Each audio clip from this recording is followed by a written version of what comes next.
Imagine getting the opportunity to pitch your new brand on Shark Tank and you get a deal, but instead of capitalizing on a massive new wave of customers, you miss the boat. That's what had happened to a brand that we worked with because of poor inventory management. Inventory is the lifeblood of a DTC brand. Without it, you don't really have a business, and it's one of the core pillars on which your strategy is built. However, the majority of brands really don't have much of a strategy for their inventory. While you can get off the ground with poor inventory practices, and I've even seen some pretty massive brands get quite far with bad ones, once a brand gets big enough, cracks will start to form in the foundation and it'll crumble under its own weight. I've seen this happen especially often with fashion and apparel brands because they tend to scale pretty quickly because they're trendy, while at the same time having particularly complex inventory management needs. So in this video, we're going to look at the consequences of bad inventory management, why those problems might be happening, and how to fix them. So to start, one of the most common issues that arise when a brand doesn't have good inventory management strategies is unexpected out of stocks. When people can't buy the products that they want from you, that's revenue that you're most likely going to miss out on. Most people don't have the patience to wait for you to come back in stock, so they're likely going to buy from a competitor, which also means you'll probably lose that customer long term. And even if they do stay, it can erode the relationship that you have with your customers and hurt loyalty in general. For example, that brand that went on Shark Tank, they grossly underplanned the amount of inventory they needed. Their product came across really favorably on the show, they actually got a deal, and so they should have had way more inventory in stock when the episode went live. What actually happened is that the episode went live, their sales skyrocketed, but they very quickly went out of stock. All of that organic traffic to their Shopify site,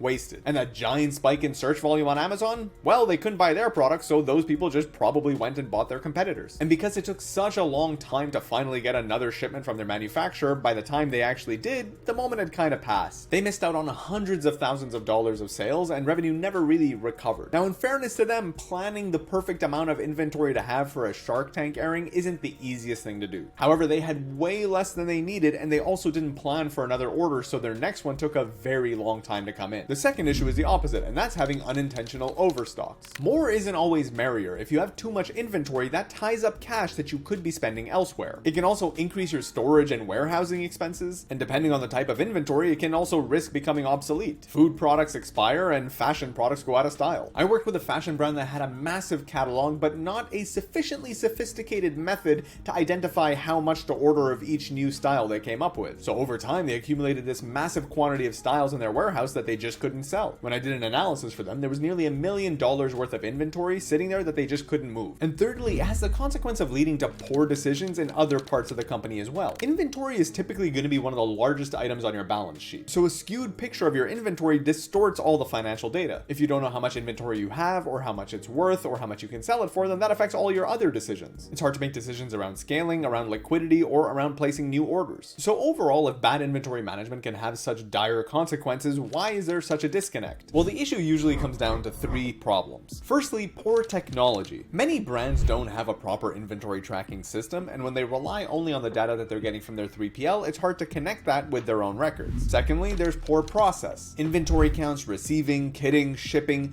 There's a lot of processes that go into managing inventory, and most brands don't have the basics down. For example, even something as basic as an alert to know if something goes out of stock. I don't even mean knowing early enough when inventory is getting low so you can place an order to replenish before it goes out of stock. I mean not knowing when it goes out of stock. I've worked with brands where they'd only find out that an item went out of stock because people would start complaining on the ads. And the third problem is poor planning. Inventory levels are a push and pull between sales and purchasing. Making sure that you have the right amount of the right SKUs requires proper forecasting, and most brands don't have the expertise to do that at all. Fortunately though, it's not all doom and gloom. There are a handful of steps that a brand can take to improve their inventory management. First and foremost, implement an inventory management system. Using a system like this can help with tracking, reduce errors, and offer real-time insights into your inventory levels. But you do have to choose the right system for the stage that your business is in. At a larger size, you might move over to a more complex ERP like a NetSuite, but that can be a very significant investment, so you don't want to make that move before you're ready. There are better options for most 6, 7, and 8-figure brands that are using a simpler system like QBO or Xero. There are plenty of inventory softwares that integrate with those platforms and can get the job done. You've got options like Sin7, Katana, Fishbowl, Luminous,